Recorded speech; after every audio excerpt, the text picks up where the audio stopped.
friendship that'll never ever end.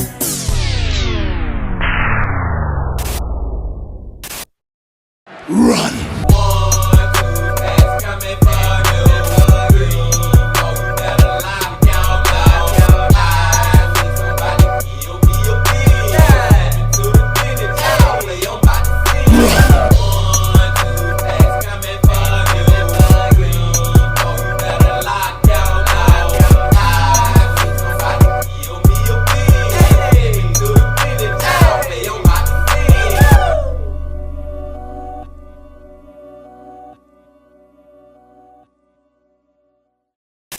It's a beautiful day in the neighborhood.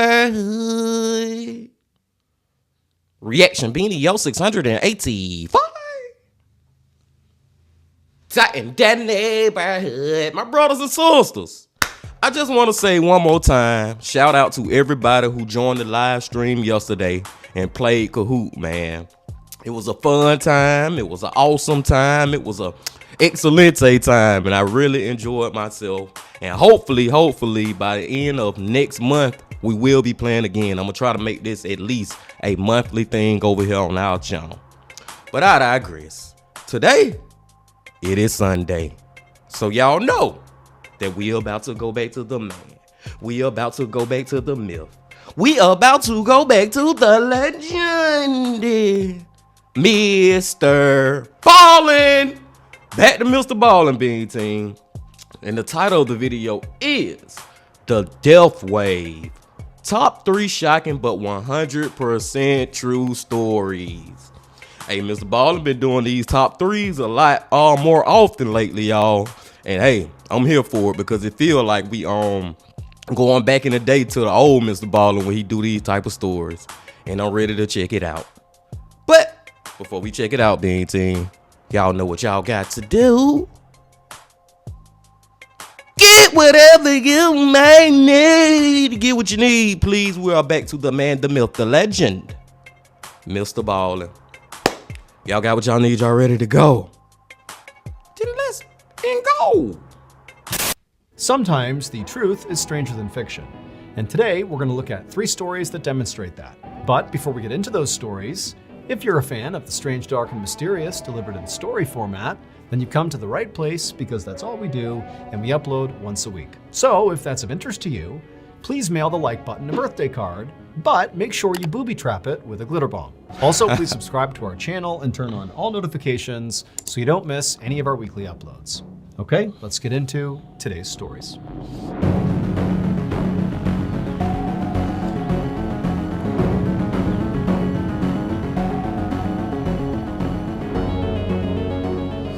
Balling.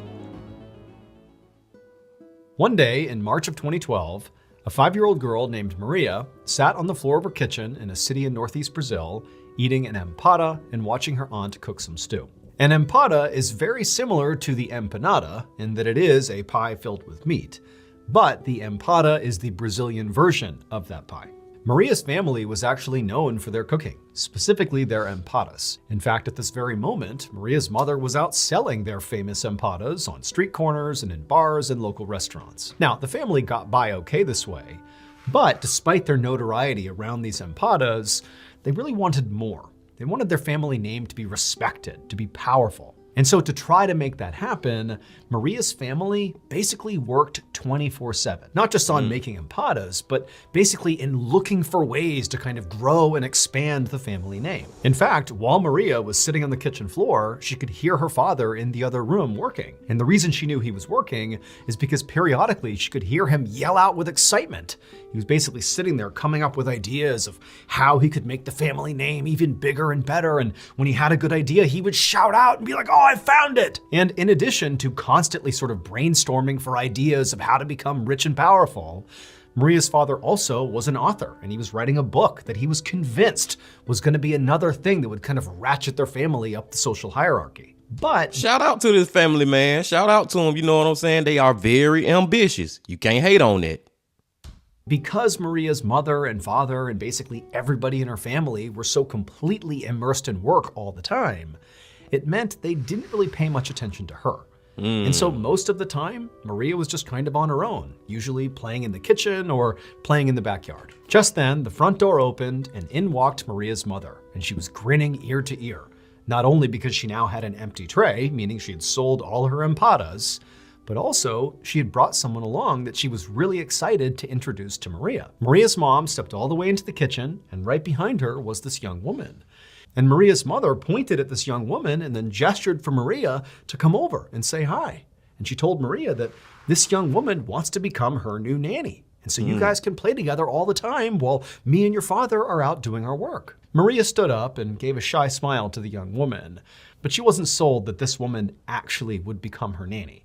Because in the past, there had been other women who had come by to be her nanny, and they didn't seem to last very long. And so Maria was not getting her hopes up. Still, Maria wanted to be friendly, so she walked over and, as a gesture of goodwill, she handed this woman her half-eaten empada. And the young woman took the empada and laughed and said, "Thank you." After that, Maria's mother told her to head on out back and go play by herself for a bit, while she and this new nanny hammered out the details of her new job. And she told Maria that as soon as they were done, the new nanny would come outside and join her, and they could play together. And so Maria, who was always very obedient, did as she was told, and she headed out back and entertained herself. And the whole time, as she's just kicking rocks around and pulling grass up and just kind of doing what kids do, she kept looking back at the house, waiting for the nanny to come outside.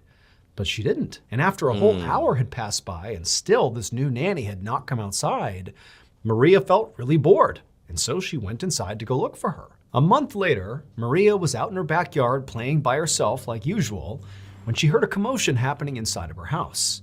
She looked over at the house and couldn't really tell what was going on, and then she heard the sound of her mother and her father and her aunt raising their voices like they were fighting with somebody. And then all of a sudden, these uniformed police officers came charging out the back door towards Maria. One of the officers came right up to her and asked her what her name was, and Maria was so scared, remember she's 5 years old here, that she didn't even know what to say. So she just stood there staring, being totally terrified. She had no idea. Hold on, time out, Bean Team. I'm gonna throw a crazy prediction out there, but hey, I'm thinking this might be the case.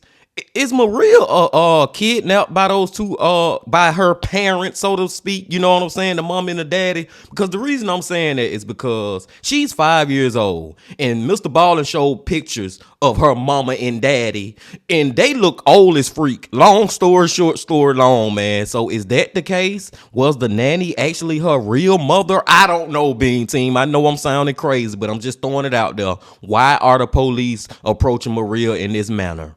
Let's find out. What was going on. But as these police officers would soon tell her, it would turn out her entire life was one big horrific lie. Maria's father, George Silvera, was not actually her father, nor was Maria's mother, Isabel Silvera, her actual mother, nor was her aunt, Bruna Silva, actually her aunt. In reality, those three people were not related to Maria. They were instead members of a cult called the Cartel Sect. And all these three cult members cared about was impressing the members of the cult. When they thought about, making it big, their so-called family name becoming bigger and more powerful, that was all in relationship to the Cartel Sect. They wanted the members of this cult to look at them as the most powerful and important members of that cult. And the way they tried to do that was by performing the duties of this cult to the best of their abilities, better than anybody else in the cult. And so what did this cartel care about? Well, the literal purpose of the Cartel Sect was to eliminate women they deemed unclean in order to reduce and purify the world's population. And Maria's family, the mother, the father, and the aunt, had become very well versed at doing this. All those nannies that came around to see Maria, well, the reason they kept vanishing is because shortly after the mother, the father, and the aunt introduced them to Maria and said, "Oh, she's gonna be your new nanny," they would shoo Maria out into the backyard, and then they would murder the nanny because this person had been deemed unclean. They would cut their throats and stab them to death. Boy, I got it right, Bean Team, when I was like that they are not her real parents. But boy, I wasn't thinking it was this freaking bad. I ain't know they was freaking murderers and part of a freaking damn cult. Why am I even putting it in quotations? They were in a cult, man. These cults out here are freaking crazy, dude. Why? Well, MrBallen explained why they murdering these people, but still, man, why are you murdering these people? Why are you a part of this dumbass cult? Oh my God. But that wasn't all. That wasn't enough cleansing. After they murdered these women, they would then butcher them and stuff the human meat into their famous empadas. Oh my! Sell them to the people in town. They literally were feeding people in this city human meat. But the cult and the cannibalism and the murders were not actually the biggest shock of this story. The biggest shock of the story is actually the real identity of little 5-year-old Maria. She was actually the daughter of the very first victim of the cartel sect. The mother, along with Maria 3.5 years earlier, when Maria was just 1.5 years, they had been lured to this very house where her mother was murdered right in front of Maria. And then after her mother was killed, they cooked her mother and fed pieces of the mother to Maria. Oh my! Ever since, they had just kept Maria and treated her like she was a member of the family, basically turning her into an unwitting cannibal. The existence of the cult and their hideous murders were ultimately discovered after they used one of the credit cards of their victims sometime in the spring of 2012. That's when all the cops rushed into the backyard and confronted Maria. George, Isabel, and Bruna, Maria's fake family, were convicted of 3 murders, including the murder of Maria's real mother, and they are currently serving what amounts to life sentences in Brazil. Police believe the actual number of women that they murdered is as many as 8. As for Maria, according to recent news articles, she was reunited with distant family. Maria is not her real name. That is a pseudonym to protect her identity. Oh my God. Are you the type of person... Boy, MrBallen started off strong with this one being team. What the freak? I was right about it not being them not being her actual parents, but boy, I didn't know we was going that deep with it. Just the fact that they was murdering people blew me away. But then MrBallen said, but wait, there's more. The freaking empadas was made from the damn meat of the women that they had butchered up. And I thought that the nanny, the most recent nanny that they had killed was Maria, could have been her mama. No, they killed her mama way before then, man, and actually chopped her up and fed her to Maria. Like, what? Some of this stuff, man, just seemed fake. Hey, what the title is, Top 3 Shocking but 100% True Stories. No lies detected, MrBallen. I can't even get through the damn commercial, y'all. Let's go, man. Let's get through the commercial. That was a wild way to start off. Let's go. I'm going to take it back right here. And let's go to number 2. MrBallen podcast, or if you're like me and you hate waiting, then you can listen early and ad-free on Amazon Music. Number 2, A Friendly Wave.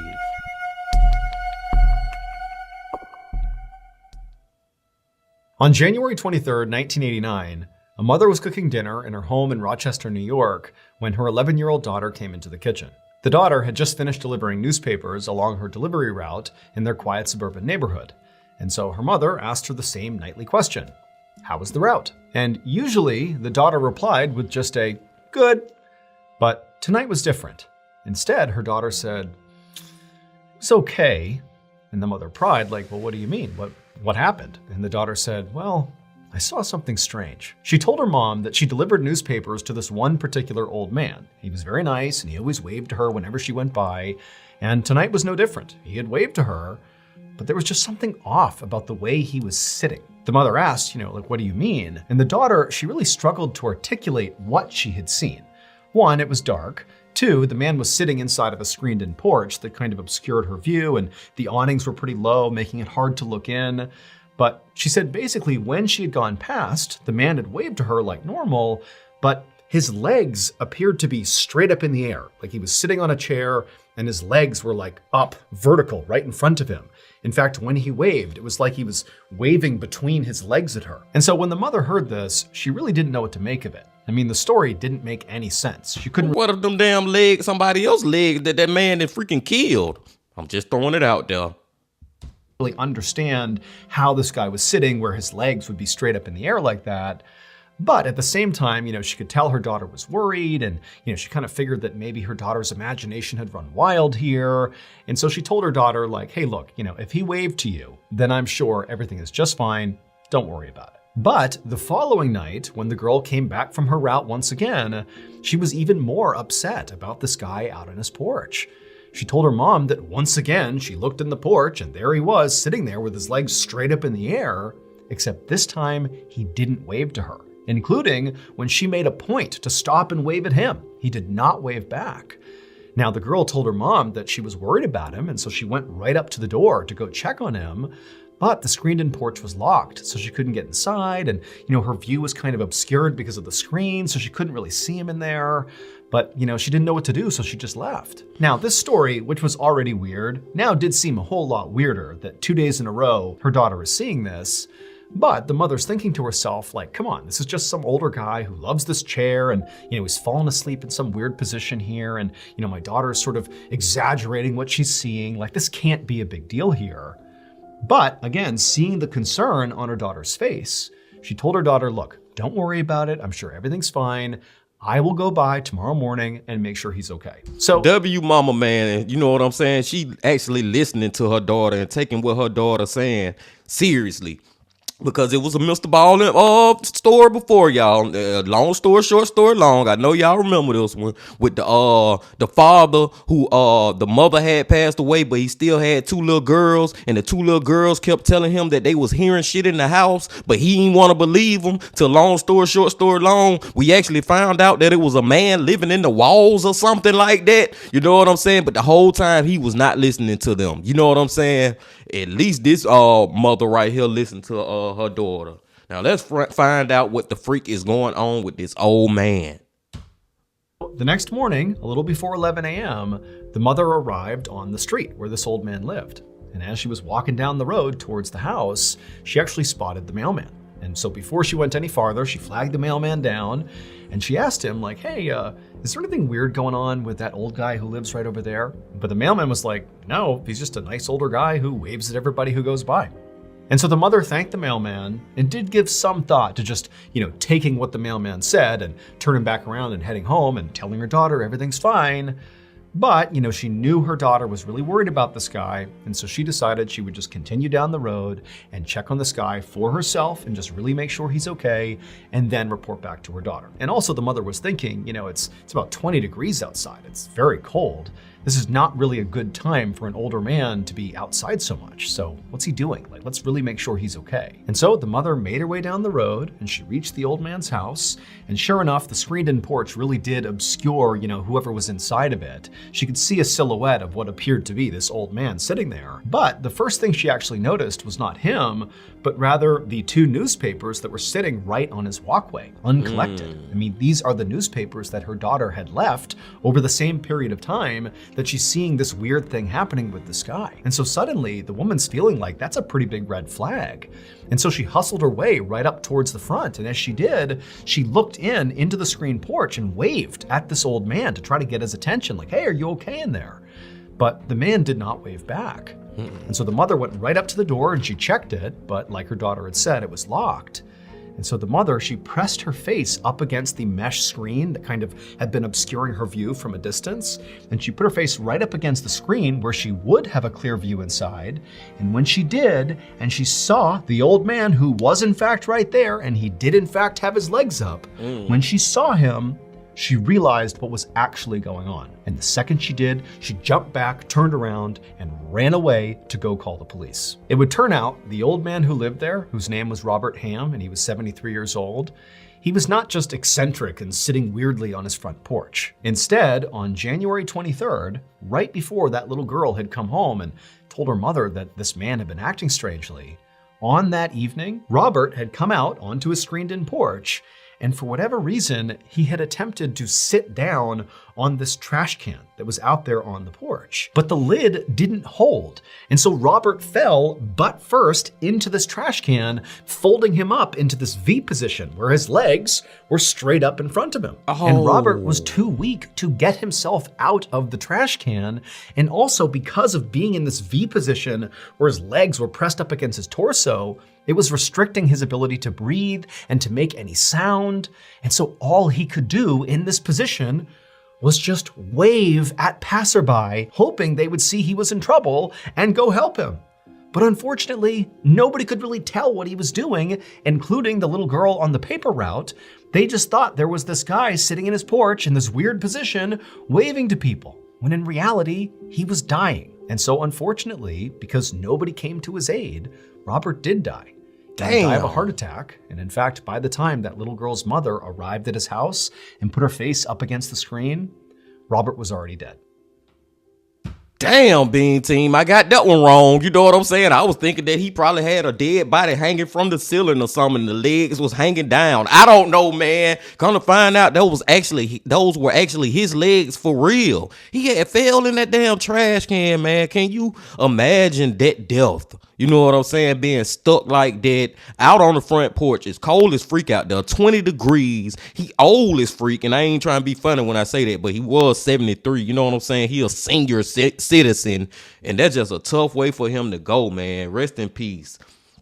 It's one of those cases where you wish that somebody who seen him waving would have actually walked up because of the way his legs was positioned, but unfortunately, it just didn't happen, man. It just didn't happen. But that is crazy.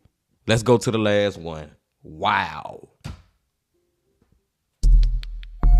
Number 1, just teeth. At around 7:30 a.m. on September 25th, 2012, a 69-year-old farmer named Terry Garner stepped out of his house in rural Oregon to go feed his animals. He stopped first at his enclosed yard, where he spread some seed on the ground for his chickens and turkeys, and then he headed over to his pen, where he was raising 4-horned goats, which are goats that grow 4 horns instead of 2. And after picking up some hay and tossing it in with the goats, Terry just stood there and smiled as he watched the animals eat. Terry loved his animals.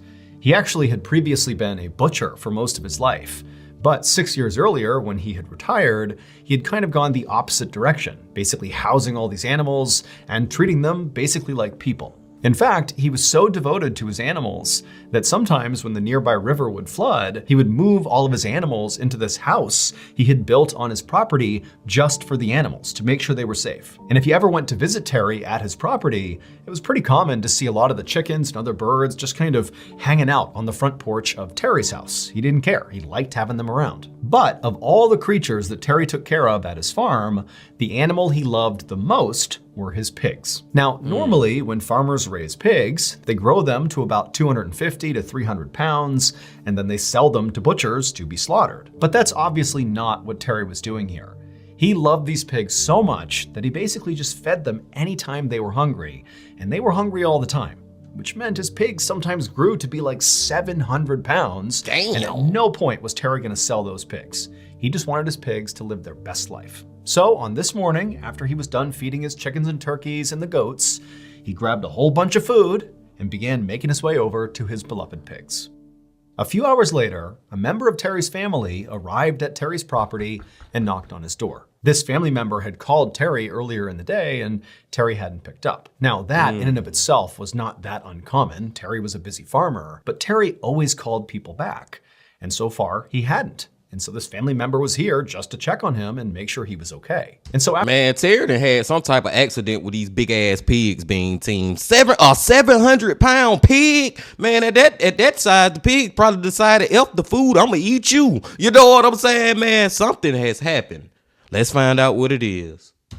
after a few minutes, when Terry did not come to the door, the family member grew more concerned about Terry and decided they would just walk the whole property and just go find Terry and see what he was doing. And so the family member left the porch and walked all around the property. They saw where the chickens and turkeys were, they saw the goats, they saw the pigs, but that was it. All they saw were animals. Terry was nowhere to be found. It was like he was gone. And so the family member was just about to turn around and head back to Terry's house to see if, maybe he really was in there, when suddenly something caught their eye in the pig pen. Now, at first, what they were looking at just seemed impossible. Like, how could that be there? That doesn't make any sense. But when the family member walked over and got a closer look, they knew for sure what they were looking at. And as soon as that truth sunk in, they turned, ran to the house, and called the police. It would turn out, earlier that morning, when Terry had walked into the pig pen to feed his beloved enormous pigs, somehow or another, he had wound up on the ground. Now, we don't know if he had a heart attack, or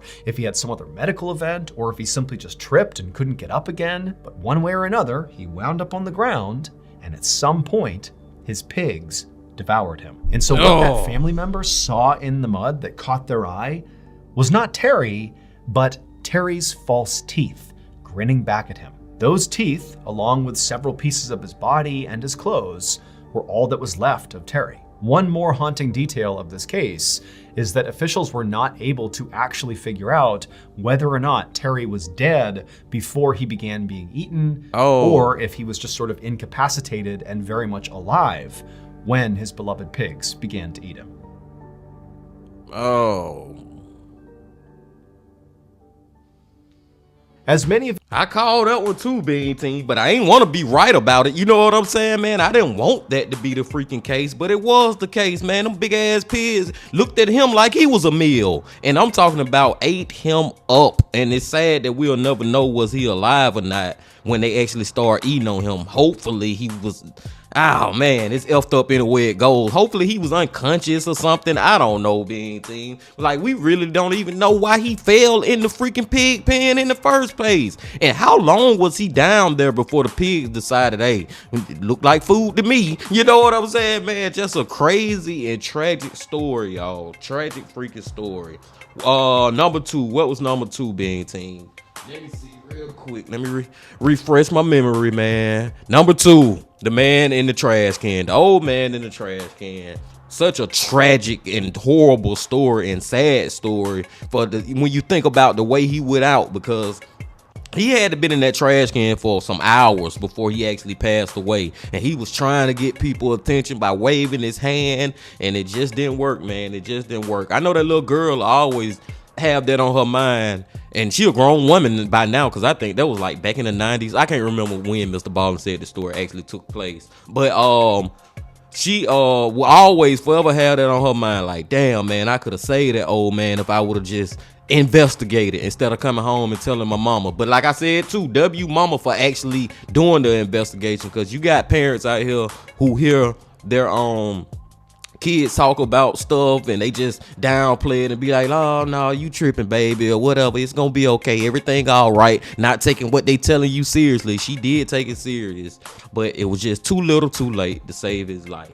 But the first one, Being Team, with the freaking impalas, man. MrBallen started it all so crazy, man. Like, it was layers of craziness. Number one, just the fact that they had kidnapped Maria is freaking crazy. They weren't even her real parents. Number two, the fact that they was a part of this crazy ass cult and they was just acting like a family is crazy, and they really part of this murderous ass cult, which leads to number three, the fact that they was freaking murdering people, man, women, and freaking chopping their bodies up and all that. And number freaking four, the fact that they actually was selling these impalas, and the impalas was filled with human freaking meat. And let's throw a number five in there too, the fact that they fed Maria her own freaking mama.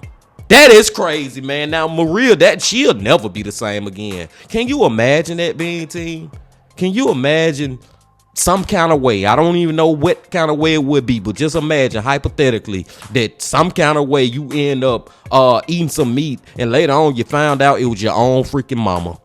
Boy, I'd probably turn into a vegetarian after that. I'm serious, man. I probably wouldn't even, no, man, I can't eat. I don't even know if I can keep on living life like that, man. Seriously, I'll be eating nothing but freaking salads every day. No meat, Being Team. That is crazy, man. But I digress. Great video from MrBallen, y'all. Man, I appreciate y'all coming on back as always. And before you leave, just please hit that like button, comment, subscribe, and do all that if you ain't did that yet. And remember this: love, peace, and happiness. Stay safe. Don't stop. Keep going. Yeah.